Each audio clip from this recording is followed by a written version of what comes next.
നമുക്കിന്ന് 2 ക്യാരറ്റും വീട്ടിലുള്ള ചേരുവകൾ മാത്രം വെച്ചിട്ട് അടിപൊളി ഒരു സ്വീറ്റ് തയ്യാറാക്കാം. അപ്പോൾ അതിനുവേണ്ടി ഞാൻ 2 ക്യാരറ്റ് ഇതുപോലെ ചെറുതായിട്ട് ഗ്രേറ്റ് ചെയ്തെടുത്തിട്ടുണ്ട്.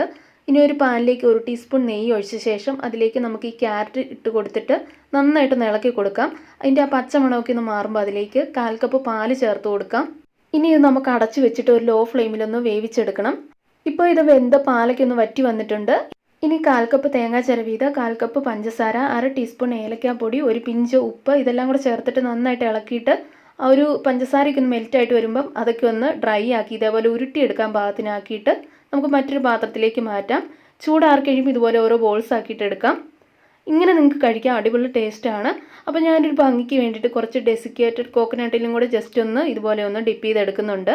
അപ്പോൾ ഇത്രയേ ഉള്ളൂ, വളരെ സിമ്പിളാണ്. വളരെ കുറച്ച് മാത്രമാണ് ഞാൻ തയ്യാറാക്കിയത്, കാരണം ഇത്ര ടേസ്റ്റ് ഞാൻ പ്രതീക്ഷിച്ചില്ല. തയ്യാറാക്കി നോക്കി എല്ലാവർക്കും ഇഷ്ടപ്പെടും. അപ്പോൾ വീഡിയോ ഇഷ്ടമായെങ്കിൽ ലൈക്ക് ചെയ്യാൻ മറക്കണ്ട. നെക്സ്റ്റ് വീഡിയോയിൽ കാണാം. ബൈ.